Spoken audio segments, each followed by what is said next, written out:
अचानक एक लाइटर की छोटी सी चिंगारी चमकी, सिगार का सिरा जल उठा और उससे उठता हुआ पतला धुआं हवा में घुलते हुए स्ट्रीट लाइट की किरणों को चीरने लगा। सड़क के किनारे दीवार से टेक लगा के एक आदमी चुपचाप खड़ा था, न पूरी तरह छिपा हुआ न पूरी तरह दिखाई देता हुआ। उसके काले लिबास पर रोशनी हल्के से पड़ रही थी और उसकी उंगलियों में पहनी अंगूठियां चमक रही थी। King, queen, joker, S. उसने धीरे से सिगार का धुआं बाहर छोड़ा। उसकी सांस ठंडी हवा में धुंध बनकर फैल गई। एक आलीशान घर के बाहर चमचमाती एक मर्सिडीज कार आकर रुकती है। कार के दरवाजे के खुलने के साथ एक घिसी हुई हवाई चप्पल में एक लड़का बाहर निकलता है, जिसके हुलिये से वो एकदम गरीब दिख रहा था। पर उसके हाथ में अभी मर्सिडीज कार की चाबी घूम रही थी। नकाबपोश आदमी की नजरें दूर खड़े अथर्व पर जमी थी। फिर उसके होंठों पर एक हल्की रहस्यमयी मुस्कान आई और उसने लगभग फुसफुसाते हुए कहा, आखिरकार मान ही गया तो। उसने गाड़ी को मेन दरवाजे के पास पार्क किया था ताकि सुबह गाड़ी के शोर से किसी की आंख न खुले। तभी उसे किसी की आहट आई। उसने बाहर जाकर देखा पर वहां पर कोई दिखाई नहीं दिया। क्या ये मेरा वहम था? और वो वापस अंदर आने लगा।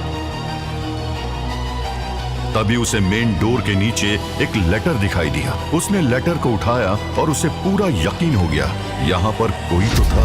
उस लेटर पर किसी भी तरह का कोई नाम नहीं था। उसने वो लेटर खोला तो उसमें लिखा था, The king will fall, the queen will fall। ये शब्द देखकर उस लड़के की आंखें छोटी हो गई थी। वो वहां से लेटर लेकर अंदर चला गया। स्ट्रीट के दूसरे कोने से कोई उसे जाते हुए देख रहा था और उसने हंसते हुए कहा, ये तो बस शुरुआत है। आज संडे का दिन था। सुबह के समय एक लड़का जिसने सफेद रंग की बनियान पहनी हुई थी और नीचे सस्ता सा ट्राउजर पहना हुआ था, उसके हाथ में सर्फ घुला पानी का बाल्टी था। उसके कान में ईयरफोन्स लगे थे जिससे वो गाने सुनते हुए कार को चमकाने में लगा हुआ था। वो इतने अच्छे से उस कार को क्लीन कर रहा था जैसे कि ये उसका पसंदीदा काम हो। तभी अंदर से किसी के चिल्लाने की आवाज आई, सुबह सुबह कहाँ मर गया नालायक? ये कामचोर हमेशा ऐसा ही करता है। इसने अभी तक मेरे कपड़ों पर इस्त्री क्यों नहीं की? इसे पता नहीं है कि मुझे आज एक इम्पोर्टेंट मीटिंग में जाना है? इससे अच्छा तो एक कुत्ता रख लेते, वो भी घर की रखवाली में काम आता। पर वो लड़का तो अपनी मस्ती में ही मस्त था। उसे कहाँ कुछ सुनाई दे रहा था। तभी किसी की भारी भरकम आवाज आई, तुम क्यों उस बेचारे के पीछे लगे रहते हो? तुम्हें पता नहीं है आज संडे है? वो जरूर मेरी गाड़ी को चमकाने में लगा होगा। ये थे उस फैमिली के हेड मिस्टर भार्गव अग्रवाल, और जो आदमी चिल्ला रहा था वो था विजय अग्रवाल। विजय अग्रवाल भार्गव अग्रवाल का बड़ा बेटा था और छोटा बेटा शशिकांत था। भार्गव अग्रवाल ने एक फैसला ऐसा लिया था जिसकी वजह से उनके परिवार वाले ही उनसे नाराज रहने लगे थे, और वो फैसला था नैना की शादी एक लो क्लास लड़के से करना जो उनकी नजरों में एक निकम्मे नालायक कमजोर के अलावा कुछ भी नहीं था।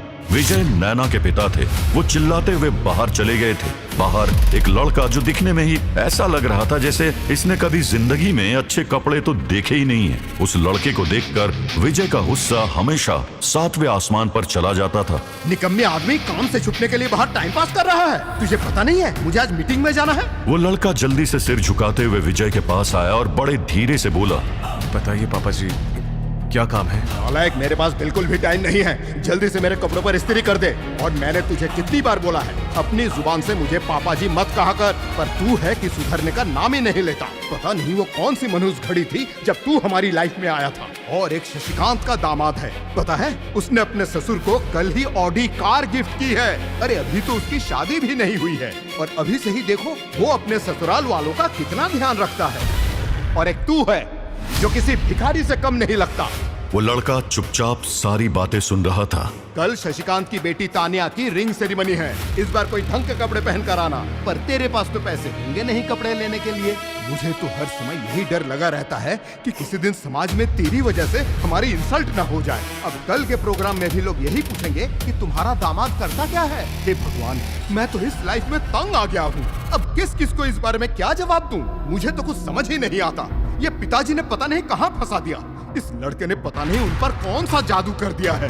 पर वो लड़का तो वहीं पर सिर झुकाए खड़ा था। तभी विजय अग्रवाल ने चिल्लाते हुए कहा, नालायक, अब क्या नजरों से ही जमीन फाड़ने का इरादा है? तुझे अभी तो बताया था कि मैं लेट हो रहा हूँ। अब मेरे कपड़ों पर जल्दी से इस्त्री कर। और ऐसे ही बड़बड़ाते हुए विजय अग्रवाल अंदर चले गए। उस लड़के ने जल्दी से अपने हाथ पैरों को साफ पानी से धोया और अंदर की तरफ चल दिया, लेकिन बाहर कोई था जो अग्रवाल मेंशन पर नजर रखे हुए था। उसने कुछ देर वहीं पर इंतजार किया और फिर उसने सिगार जमीन पर फेंक कर अपने पैरों से बुझा दी और उसने अपने चेहरे पर मुस्कुराहट लिए वहां से निकल गया। वहीं अग्रवाल मेंशन में वो लड़का पिछले 3 साल से उस घर के सभी सदस्यों के ताने सुनते हुए आ रहा था, पर आज तक उसने किसी को भी उल्टा जवाब नहीं दिया था। एक दादाजी ही थे जिन्होंने आज तक उससे कभी कुछ नहीं कहा था। वो रात को अधिकतर दादाजी के कमरे में ही सोता था। हाँ, वो सिर्फ देखने में ही गरीब लगता था, पर उसके शरीर की मसल्स टाइट थी और उसके 6 पैक एब्स भी थे और वो 6 फीट हाइट का एक हैंडसम हंक था।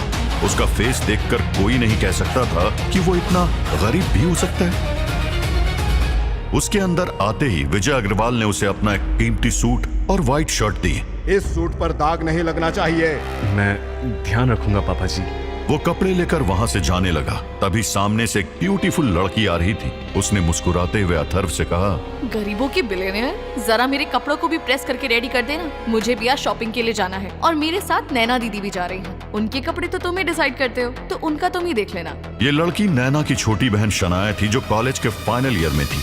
उसे भी अथर्व पसंद नहीं था, इसलिए वो ऐसे ही टॉन्ट अथर्व को मारा करती थी, क्योंकि वो नहीं चाहती थी कि उसके किसी भी फ्रेंड को उसके फटीचर जीजू के बारे में पता चले। उस घर का एक छोटा लाडला भी था जो अभी फर्स्ट ईयर में ही आया था। उसे अथर्व बहुत पसंद था। वो अपने अथर्व जीजू के बॉडी का फैन था, इसलिए वो रोज सुबह उठ के उनके साथ एक्सरसाइज किया करता था। अथर्व के साथ रहने की वजह से वो किसी गलत संगत में नहीं पड़ा और उसकी भी बॉडी बनने लगी। अथर्व को भी युग को देखकर अच्छा लगता था। कोई तो था जिसके साथ वो अपनी इतनी अच्छी सुबह बिता सकता था, पर सबसे डेंजर थी दादी सरोज देवी, जिसके बोल ही ऐसे होते थे जैसे कि किसी ने उस पर तीर चला दिया हो। वो तो गुस्सा आने पर दादाजी को भी नहीं छोड़ती थी। वो हमेशा दादाजी को यही ताना मारा करती थी, तुमने मेरी फूल सी पोती की लाइफ बर्बाद कर दी है। और अथर्व को तो वो ऐसे आड़े हाथ लेती थी कि पूछो ही मत।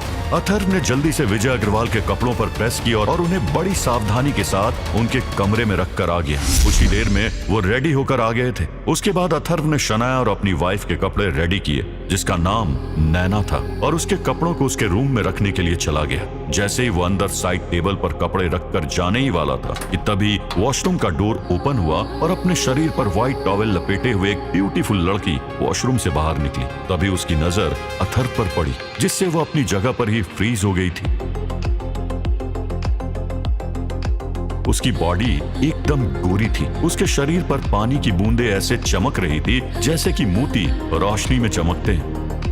वो हमेशा अपनी वाइफ की ब्यूटी को देखकर शॉक्ड रह जाता था, और आज भी उसका हाल कुछ ऐसा ही था। उसके दिल की धड़कन बढ़ गई थी। उसे समझ नहीं आ रहा था कि उसे क्या करना चाहिए। नैना, तू भी पागल है। एक बार देख तो लेती कि कमरे में कोई है भी कि नहीं। ये रूम अकेला तेरा थोड़ी है। ऐसे घूर घूर कर क्या देख रहे हो? क्या इससे पहले तुमने कोई लड़की नहीं देखी? नैना की आवाज सुनकर अथर्व होश में आया और अपनी आंखों को दोनों हाथों से ढक कर कहा, सॉरी, मुझसे शनाया ने ही कपड़े प्रेस करने के लिए बोला था। बस वही रखने के लिए आया था। बोलते हुए भी उसकी घबराहट साफ पता चल रही थी।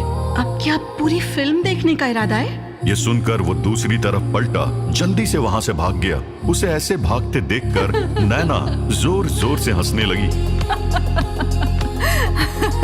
दीदी, आपको क्या हुआ? आज तो आप काफी जोर जोर से हंस रही हो। अरे शनाया, कुछ नहीं, बस मुझे कुछ सोचकर हंसी आ गई। दीदी, आप उस मिडिल क्लास को तलाक क्यों नहीं दे देती? वो इतना गरीब है कि उसे तो मैं मिडिल क्लास भी नहीं कह सकती। वो ये कैसे बता सकती थी कि अथर्व ने उसे ऐसी सिचुएशन में देखा था? नैना ने उसकी बात का कोई जवाब नहीं दिया। दीदी, आप कभी भी उसके बारे में बात क्यों नहीं करती हो? आपने आज तक ये भी नहीं बताया कि वो आपको पसंद है या नहीं। पता नहीं आप पिछले 3 साल से कैसे उसके साथ रह रही हो, मुझे तो समझ ही नहीं आता। पर नैना ने अब भी उसके बारे में कुछ नहीं कहा था। जब शनाया ज्यादा ही जिद करने लगी तो नैना ने उससे कहा, जब मेरी शादी हो रही थी तब तो किसी का मुंह नहीं खुला, अब बोलने का क्या फायदा? तभी उन दोनों की माँ मनीषा वहाँ आई और उसने कहा, बेटा, तुम तो इस बात पर बेवजह गुस्सा कर रही हो। उस टाइम तुम्हें दादाजी के गुस्से के बारे में पता था ना? अगर उस समय हम बेघर हो जाते तो तुम ही बताओ, इस समय हम सड़कों पर जिंदगी गुजार रहे होते। तो तुम लोगों को ये समझ नहीं आता कि उस लड़के और तुम सब में कोई फर्क नहीं है, क्योंकि अगर मैं उस समय शादी नहीं करती तो तुम भी आज उस लड़के की तरह ही गरीब होते। मुझे तो ये समझ में नहीं आता कि जब आप लोगों की ही कंडीशन ऐसी है तो फिर आप सभी उस लड़के को इतना सुनाते क्यों रहते हो? बेटा आज तक तो तुमने उसके बारे में कुछ नहीं बोला, फिर आज उसकी इतनी तरफदारी क्यों कर रही हो? मॉम, मैं उसकी तरफदारी नहीं कर रही हूँ। यही कारण है कि मैं किसी से कोई बात नहीं करना चाहती, लेकिन आप लोगों को पता नहीं क्या परेशानी है। आप हर बार इस मैटर के बारे में मुझसे बात करने के लिए आ जाते हो। आज के बाद कभी भी मुझसे इस बारे में बात मत करना। मुझे जो करना है वो मैं खुद देख लूंगी। इतना कहकर वो रेडी होकर वहाँ से नीचे हॉल की तरफ निकल जाती है और जाते हुए उसने शनाया से कहा, अगर तुम्हें शॉपिंग के लिए चलना है तो 2 मिनट में बाहर आ जाओ, नहीं तो फिर मत कहना कि दीदी ने मुझे कुछ दिलाया नहीं। और हाँ, एक बात और, अपने साथ उस सो कॉल्ड अपने जीजू को भी लेकर आ जाना। ये सुनकर शनाया ने जल्दी से नैना का हाथ पकड़कर रोका और कहा, दीदी, वो हमारे साथ शॉपिंग पर क्यों जाएगा? तुमसे जितना कहा है उतना करो। फिर नैना नीचे आ गई। मैं उस फटीचर के साथ शॉपिंग पर नहीं जाऊंगी। दीदी को अपनी रेपुटेशन की चिंता नहीं होगी, पर मेरी रेपुटेशन है। ऐसी बात नहीं है, वो तो नैना को कोई बैग्स पकड़ने के लिए चाहिए होगा, इसलिए ही उसे ले जाने के लिए बोला है। और तुम्हारे पापा भी कह रहे थे कि उसके लिए एक 3 पीस सूट ले आना जिसमें वो ठीक ठाक लगे, नहीं तो हमारी रेपुटेशन कल पार्टी में मिट्टी में मिल जाएगी। वहीं अथर्व ब्रेकफास्ट की तैयारी में लग गया। तभी उसके फोन पर एक मैसेज आया। उसकी नजरें मैसेज में लिखे फिगर्स पर थी। वो मैसेज देखकर अथर्व की आंखें नम हो गई। तभी उसका फोन रिंग होने लगा। उसने कॉल रिसीव की। दूसरी तरफ से आवाज आई जिसे सुनकर उसके हाथ कांपने लगे थे। अथर्व की आंखों से आंसू बह रहे थे। उसने कितने सालों बाद वो आवाज सुनी थी। उस आवाज को सुनकर उसे बीते पल याद आ गए थे। किंग रो रहा है मास्टर विक्रम। अग्रवाल मेंशन से थोड़ी दूर सड़क के किनारे खड़ी काली एसयूवी के अंदर एक आदमी स्नाइपर थामे बैठा था। उसके कानों में लगे ईयरफोन से एक आवाज गूंजी, यही सही समय है। किंग अभी कमजोर है, ट्रिगर दबा दो और चूकना मत। घायल शेर ज्यादा खतरनाक होता है। नकाबपोश आदमी की उंगली ट्रिगर पर कस गई। स्नाइपर के लेंस में खड़ा अथर्व साफ